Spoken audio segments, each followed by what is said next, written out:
오늘 나누실 성경 말씀은 욥기 14장 1절에서 12절 말씀입니다. 욥기 14장 1절에서 12절 말씀입니다. 차례로 교독하시고 마지막 12절은 함께 읽겠습니다. 여인에게서 태어난 사람은 생애가 짧고 걱정이 가득하며 그는 꽃과 같이 자라나서 시들며 그림자같이 지나가며 머물지 아니하거늘 이와 같은 자를 주께서 눈여겨보시나이까. 나를 주 앞으로 이끌어서 재판하시나이까.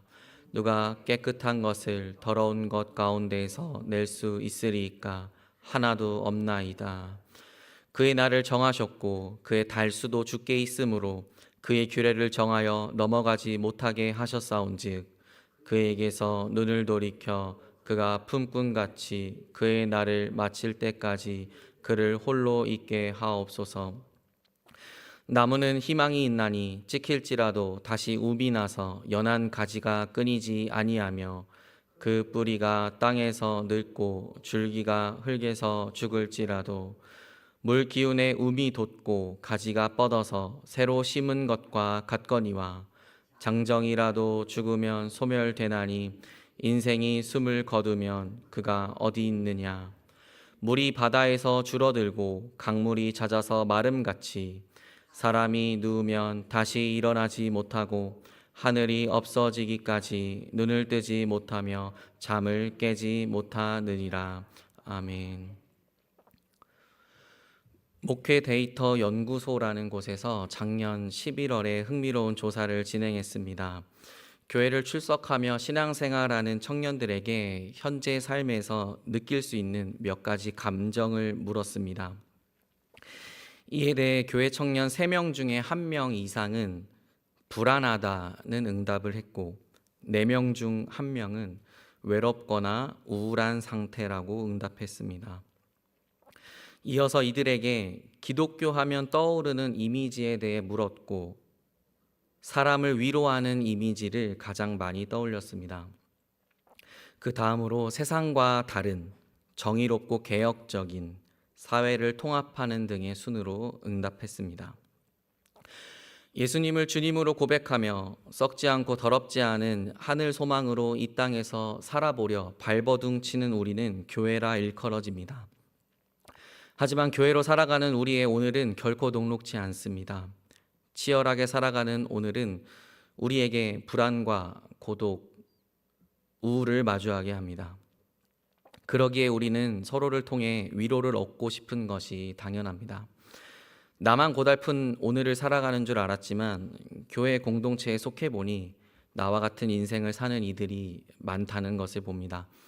그럼에도 포기하지 않고 하나님을 아버지라 고백하며 치열하게 살아가는 우리 동역자들을 통해 성령께서는 위로와 격려를 함께 하십니다. 우스 땅에 살고 있는 욥은 온전하고 정직하여 하나님을 경외하며 악을 떠난 사람이었습니다. 이 땅의 시선에서 바라볼 때 흠잡을 것이 없었던 그에게 어느 날 도저히 이유를 알 수 없는 재앙이 찾아옵니다. 그리고 그에게 3명의 친구가 찾아왔습니다. 친구들이 찾아왔을 당시 욥은 드디어 나를 위로해 줄 친구들이라며 기대했을지 모릅니다. 하지만 그의 친구들은 각자 자신의 경험과 신학으로 욥을 위로하기는커녕 정죄하며 판단만 하기에 이릅니다. 답답한 욥은 친구들에게 자신의 억울함을 토로합니다. 그리고 하나님을 향해 호소하기 시작했습니다. 본문 1절과 2절입니다. 여인에게서 태어난 사람은 생애가 짧고 걱정이 가득하며 그는 꽃과 같이 자라나서 시들며 그림자같이 지나가며 머물지 아니하거늘. 욥은 인간의 나약함을 호소하고 있습니다. 인간의 수명은 짧고 인생은 괴롭습니다. 그리고 그 인생은 꽃과 같은 식물처럼 번성하다가 그림자같이 한순간에 사라집니다. 다시 말해 사는 날은 굉장히 짧아 가난하지만 걱정은 또 많아서 부요한 것이 인생입니다.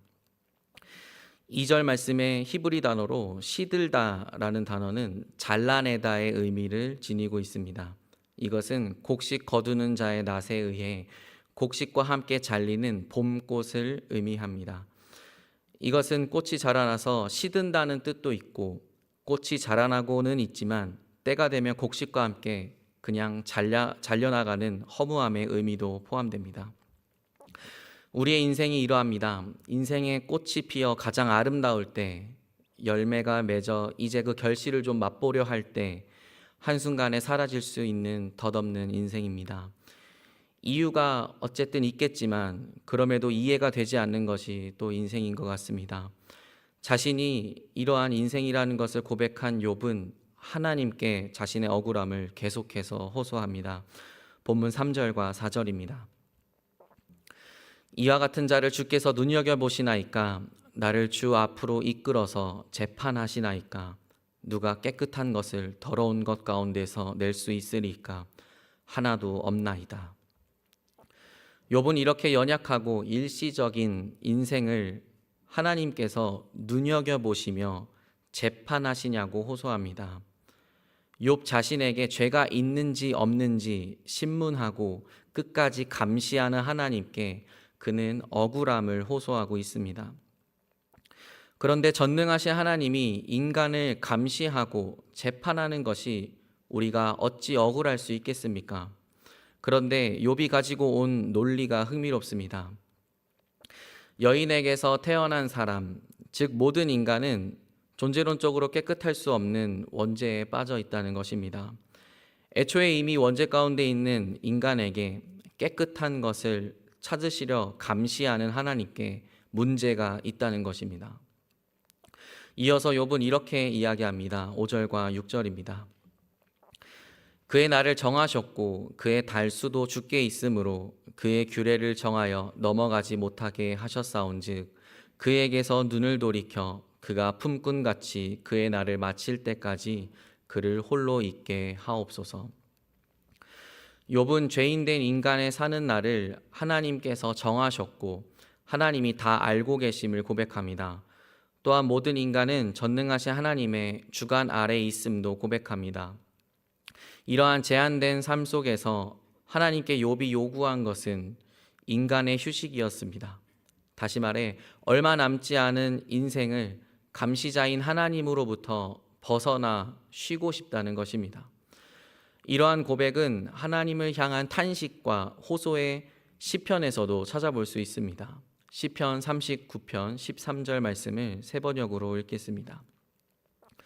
내가 떠나 없어지기 전에 다시 미소 지을 수 있도록 나에게서 눈길을 단 한 번만이라도 돌려주십시오. 얼마나 삶이 고통스러우면 죽기 전 미소 지을 수 있도록 나에게서 하나님의 시선을 좀 돌려달라는 고백을 할 수 있겠습니까? 그런데 중요한 것은 이 고백 또한 하나님이 자신을 계시한 말씀의 일부분이라는 것입니다. 욥과 시편 기자가 억울함을 누구에게 호소하고 있습니까? 바로 하나님께로 향하고 있습니다. 비록 이 고통에서 벗어나고 싶은 욕구가 강하지만 이 또한 하나님께서 허락해 주신 고난이고 하나님의 주관하심과 통치하심을 담은 신앙 고백이기도 합니다. 오늘을 살아가는 우리 또한 불안하고 외로우며 우울할 때가 있습니다. 이 감정을 누구에게 호소하시겠습니까? 오늘의 아픔과 고통까지도 하나님의 통치 아래 있음을 고백하며 그럼에도 불구하고 하나님께 억울함과 아픔을 호소해보는 우리가 되기를 소망합니다. 1절에서 6절로 기록된 욥의 호소를 정리하면 다음과 같습니다. 사람이 죄를 범한다는 것은 누구나 다 아는 사실입니다. 그러나 왜 그들을 감시하고 그들이 잘못했다 하여 그들을 학대하고 벌 주십니까? 인간은 모두가 원래부터 죄가 있고 모두 금방 죽을 것인데 그런 일 가지고 왜 그렇게 야단법석이십니까? 그러니까 얼마 남지 않은 인생 마지막 잠깐이라도 좀 저를 내버려 두십시오. 이렇게 고백한 욥은 자신의 처지를 더 심화하여 이야기하고 있습니다. 7절에서 10절 말씀입니다. 나무는 희망이 있나니 찍힐지라도 다시 움이 나서 연한 가지가 끊이지 아니하며 그 뿌리가 땅에서 늙고 줄기가 흙에서 죽을지라도 물기운에 움이 돋고 가지가 뻗어서 새로 심은 것과 같거니와 장정이라도 죽으면 소멸되나니 인생이 숨을 거두면 그가 어디 있느냐. 욥은 인생의 한계에 대해 한층 더 고조된 목소리로 하나님께 호소합니다. 그 방법은 꽃과 같이 시드는 또는 잘려나가는 운명을 지닌 인간과 죽은 것 같이 보이나 다시 사는 생명의 뿌리를 내리는 희망이 있는 나무를 비교하는 것입니다. 팔레스타인 인근 지역에는 나무가 오래되어 더 이상 좋은 열매를 내지 못할 때 줄기를 잘라버리는 관습이 있습니다. 좋은 열매를 내지 못하는 나무의 밑둥이 잘려짐은 얼핏 나무의 죽음으로 볼 수 있지만 뿌리로부터 수분을 공급받으면 그 다음 해에 새로운 싹을 내고 이후에 좋은 결실을 맺게 됩니다. 나무의 죽음이 곧 새 생명을 가져온 것입니다. 더욱이 뿌리마저 늙고 베어진 그루터기마저 땅에 묻혀 있을지라도 나무는 물기운에 다시 싹이 나고 새로 심은 듯 가지가 뻗습니다. 바로 나무에는 희망이 있습니다. 다시 일어나 생명을 품고 푸름을 간직할 수 있기 때문입니다. 그러나 인간은 나무와 대조됩니다. 아무리 힘이 세고 권세가 일지라도 한 번 죽으면 사라지게 되는 덧없는 인생입니다. 좋은 인생을 살지 못하면 죽고 다시 새롭게 시작할 희망이 없습니다. 올해는 고통스럽지만 내년은 더 나은 삶을 반드시 산다는 보장이 없습니다. 죽은 사람은 그가 어디에 있는지도 모르게 인생들에게 잊히게 됩니다. 인간의 인생이 또한 이러합니다. 본문 11절과 12절입니다. 물이 바다에서 줄어들고 강물이 잦아서 마름같이 사람이 누우면 다시 일어나지 못하고 하늘이 없어지기까지 눈을 뜨지 못하며 잠을 깨지 못하느니라. 이 말씀에서 바다로 번역된 히브리 단어는 호수, 늪을 의미하기도 합니다. 즉 호수의 물이 여름에 열기에 증발될 수 있고 시냇물이 바싹 마를 수 있습니다. 그렇게 말라버린 물은 다시 보이지 않습니다. 인간의 인생이 바로 그렇습니다. 하늘이 사라지는 한이 있어도 죽은 사람은 눈을 뜨지 못합니다. 위로를 기대했던 친구들로부터 자신을 향한 정죄와 비판이 쏟아지게 되자 욥은 이렇게 억울함을 호소했습니다. 친구들에게 뿐만 아니라 욥은 하나님께 자신의 억울함을 토로했습니다. 인간은 하나님과 비교하면 너무나도 연약한 존재이고 그 인간을 하나님께서 주관하시니 고통스러울 수밖에 없다는 것입니다. 나무조차도 물을 다시 머금으면 새 생명이 돋아나지만 한 번 죽은 인간은 다시 생명을 얻을 수 없습니다. 이렇게 슬프고 비통함만 가득한 오늘의 본문에서 우리는 어떤 위로를 얻을 수 있겠습니까? 그것은 욥이 아픔과 고통을 하나님께 호소했다는 것입니다. 살면서 마주하는 아픔을 우리는 누구에게 토해내야 하겠습니까? 물론 이를 위해 많은 사람들을 우리에게 붙여주셨음도 알고 있습니다.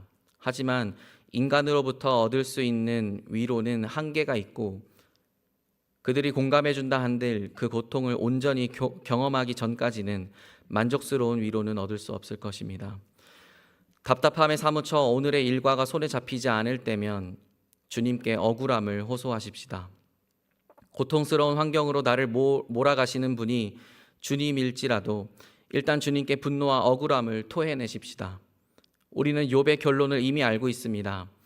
하나님은 점점 교만해지는 욥에게 자신을 보이셨고 욥은 하나님 앞에서 모든 것을 인정하고 내려놓으며 회개했습니다. 우리에게도 이러한 때가 언제 올지 모릅니다. 그러나 자신의 아들을 버리면서까지 우리를 살리신 하나님이 우리의 아버지이시기에 버겁지만 한 번 더 창문을 열 수 있습니다. 이해할 수 없더라도 독생자 그리스도를 통해 먼저 우리를 향한 창문이 되어주신 주님의 그 신실함을 의지하는 오늘이 되기를 주님의 이름으로 축복합니다. 기도하시겠습니다. 하나님 아버지, 세상에는 이해할 수 없는 것이 많습니다. 우리가 겪는 고통과 아픔에 어떤 이유와 뜻이 있는지 우리는 다 알지 못합니다. 가족과 친구들에게 위로를 기도했지만 우리에게 돌아오는 것은 정죄와 판단뿐입니다. 그럼에도 불구하고 그 아픔과 고통을 일단 주님께 호소하는 믿음의 자녀들이 되게 하옵소서. 그리스도를 버리면서 우리를 살리신 주님의 신실함을 의지하여 한 번 더 창문을 열고 주님의 참된 위로를 기다리는 믿음의 자녀들이 되게 하옵소서. 예수님의 이름으로 기도드립니다. 아멘.